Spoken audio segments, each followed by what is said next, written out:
Estamos de volta no Hora da Verdade, você participando com a gente aqui, conversando esse bate-papo aqui com o André, que é chefe do cartório eleitoral, vou falar dos 350, você olha no seu título eleitoral, mais fácil para ficar mais popular aí, 350 zona eleitoral, e ele está respondendo as perguntas minhas e as suas também, que você que está ligando para a gente ou então participando via e-mail, ok? Muito obrigado pela sua participação, assim como o Diniz pergunta se no dia da eleição a venda de bebida alcoólica é proibida, se tem como rever isso, já que a população, segundo o Diniz, compra bebida na véspera. Ô Diniz, agradeço a sua pergunta, porque inclusive era um dos temas que a gente já tinha conversado aqui para abordar, é o seguinte, a chamada lei seca, né, que popularmente é conhecida como lei seca, não tem nada a ver com a justiça eleitoral. Ela é uma portaria, um ato administrativo baixado pelas secretarias de segurança pública de cada um dos estados, né? Inclusive, há estados, há secretarias de segurança pública que não adotam a chamada lei seca, né?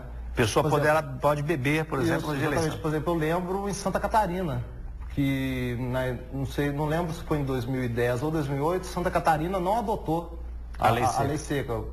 Falou que era sobre o fundamento de que era a cultura do povo e tal.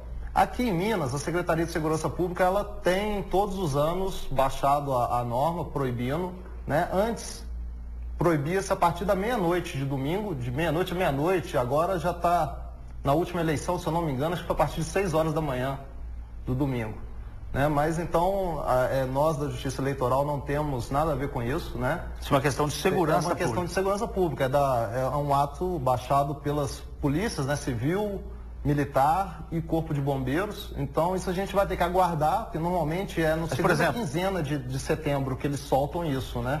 Vai ter que aguardar para ver se permanece. Se vai... É sempre uma portaria.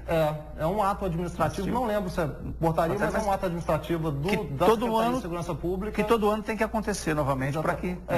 Porque não é lei, né? Não é. É uma questão de ordem pública. E aí, por exemplo, se houver isso, o juiz eleitoral ele tem como intervir se uma pessoa vai votar em situação de alcoolismo, de alcoolizada? Como é que é isso? Não, essa questão... Ou é só a polícia? É uma questão de polícia. A questão da bebida alcoólica no dia da eleição é uma questão de polícia, né? É claro que se um eleitor chegar na sessão embriagado se ele chegar lá, votar rapidamente, sem criar problemas, não tem nada a fazer. Agora, se ele chegar, criar tumulto, o presidente da sessão, ele pode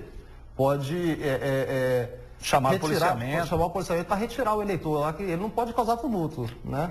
Mas isso aí é uma questão de polícia, não é uma questão nossa, não. A Darcy ligou pra gente, obrigado, Darcy. Ela diz o seguinte: durante as eleições, no dia da votação, a cidade fica toda suja com os santinhos.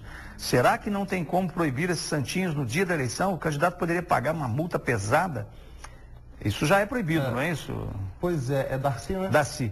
Darcy, isso é proibido. Qualquer propaganda eleitoral no dia da eleição, ela é proibida. Inclusive, se alguém for flagrado fazendo isso, né?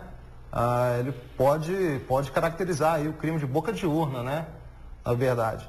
Mas o que ela está falando, né? Eu até consigo imaginar, é aquele derrame, né? De santinhos que é feito na porta dos locais de votação, de madrugada. Né? Daí quando amanhece está ali. É verdade. Isso é muito difícil, né, Darcy, de combater isso, porque justamente é feito na madrugada, né?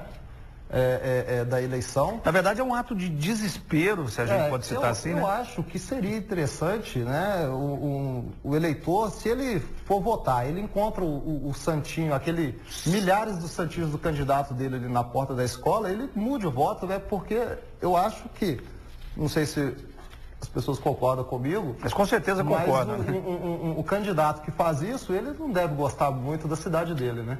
Sim, eu acho que é aquela história do voto limpo, né?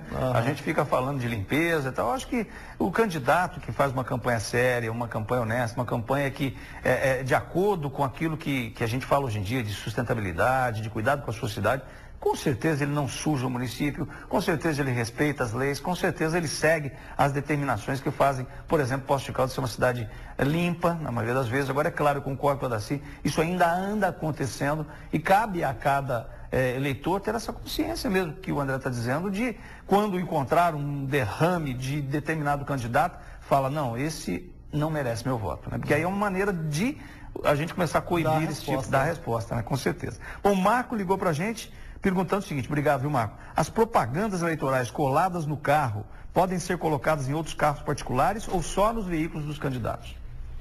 Não, pode... Seria o chamado car door, né, que eles falam, né? Marco, pode ser colocado em qualquer veículo, né? Desde que não seja, né, cobrado por isso, né? Não seja, na verdade, cobrado não, o candidato não pague por isso, tem que ser uma manifestação, né, gratuita, né, do eleitor ali, que cede o espaço ali no veículo dele para a colocação dessa propaganda, né? Mas não tem problema algum, não. Queria aproveitar, inclusive, a sua experiência, né, em outras cidades, com relação a essa questão eleitoral, principalmente o seguinte, é claro que a gente tem observado, e é isso que eu queria perguntar a você, a gente falou aqui sobre votos brancos e nulos. Você tem acompanhado, com certeza, várias eleições. Você tem observado que esse número de votos brancos e nulos tem crescido nos municípios, em todo o Brasil? Como é que está isso, né? Não, é engraçado que normalmente fica uma mesma média? Uma mesma média, em torno de 15% a 20% de votos brancos e nulos, né, na experiência que eu tenho, das 3 eleições que eu já fiz. Não tem crescido, então? Normalmente fica nessa, que eu tenho observado, isso fica entre 15% e 20%. Talvez saia um pouquinho dessa margem, assim, mas... se bem que cresce o número de eleitores, né? Sim. Quer dizer, pode, mas proporcionalmente não. Proporcionalmente mantém nessa faixa, mais ou menos. Acho que é o Mário, do São Geraldo. Obrigado, viu, Mário? Ele perguntando, São Geraldo, se a gente está falando de car door aí, se veículos estacionados em locais públicos podem ficar com esses car doors aí, estacionados em locais públicos. Qual que é o nome dele? O Marco, do São Geraldo. Marco. Acho que é Mário. Mário, isso. Mário, pode. O veículo, até mesmo porque o veículo ele circula ali em vias públicas, né? Então não tem problema algum, não. Porque a propaganda em vias públicas, ela é permitida, não tem nenhum problema. O que não pode em vias públicas é colocação de propaganda em postes de iluminação, né? Postes de sinalização de trânsito, viadutos, passarelas, né? Nos jardins, isso é que não pode. Nos próprios públicos, né, vamos dizer assim. E também uma coisa interessante é que comércio também não pode haver propaganda eleitoral em comércio, locais assim de acesso ao público, né? Comércio, estações rodoviárias, terminais. Exatamente, pontos de ônibus, cinemas, igrejas. Esse tipo de coisa também não pode haver. O Paulo Danilo, obrigado, viu, Danilo, pela sua ligação, sempre com a gente aqui. Ele mandou um abraço para a gente aqui, dizendo que já que ele vai trabalhar, também tem curiosidade de saber qual o número de eleitores para que a cidade tenha um segundo turno. Nós não temos segundo turno, qual o número de eleitores para que a cidade tenha a possibilidade de realização do segundo turno? É o Danilo? É o Paulo Danilo. Paulo Danilo. Muito boa sua pergunta, Danilo. Realmente, aqui em Poços não há segundo turno, porque tem que ter um mínimo de 200 mil eleitores para que um município possa ter o segundo turno. E nós temos 110.616. Okay. O José ligou para a gente. Obrigado, José. Ele pergunta se acima de 70 anos é obrigatório votar. Não, aí é o voto facultativo, né? Da mesma forma que aquele eleitor que tem entre 16 e 18 anos. Né, é o chamado voto facultativo. A pessoa pode ou não, se quiser votar. O fato dela não votar não traz nenhum empecilho para ela. Voltando a falar sobre o voto branco e nulo, como é que a pessoa na urna pode proceder se ela desejar votar branco ou nulo? Olha, o voto branco, a pessoa tecla a tecla branco e confirma. E o voto nulo, se a pessoa digitar um número que não é de qualquer candidato, não tem candidato com aquele número, e confirmar, aí o voto é anulado. O Celestino também ligou para a gente perguntando qual é a multa para quem não vota. Você já se referiu, mas vamos fortalecer. A multa ela é de R$ 3,50, né? Isso até... Qual que é o nome dele? O Celestino. Como? Celestino. Celestino. Muito oportuna a sua pergunta, Celestino, porque é o seguinte... o eleitor que não vota e não justifica, na verdade, é que ele recebe a multa de R$ 3,50, né?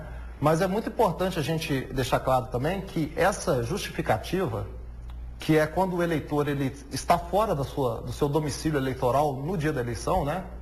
Ela tem que ser feita no dia. Por exemplo, as pessoas nós temos muita gente morando nos Estados Unidos. E aí, como é que é esse voto? O eleitor que está no exterior é um pouco diferente. Sim. Mas primeiro, vamos falar do eleitor primeiro. No Brasil mesmo, mas fora da sua cidade. Né? Eu voto em Poços e estou em Caconde, sei lá. Exato. Ele tem que ir no dia da eleição, né, em qualquer sessão eleitoral, pegar um formulário de justificativa, preencher e entregar para o mesário. O mesário vai digitar a justificativa dele na urna eletrônica. Né? Então tem que ser feita no dia, porque essa justificativa no dia, ela é automática, já entra no sistema automaticamente. O pessoal fala, muita gente fala, mas eu posso, em prazo de 60 dias, eu posso justificar, né, ir lá no cartório eleitoral justificar. É verdade, mas essa justificativa, depois da eleição, no prazo de 60 dias, ela não é automática.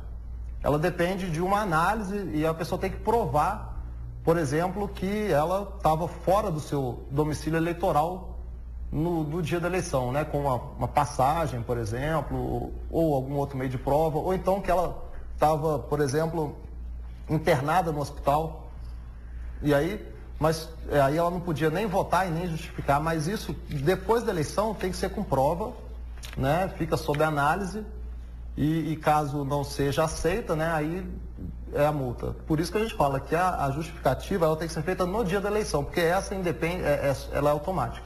A gente falou de quem está no exterior, como é que essa justificativa, tem muita gente morando nos Estados Unidos, os Poços Caldenses lá, por exemplo, além de outros países, né?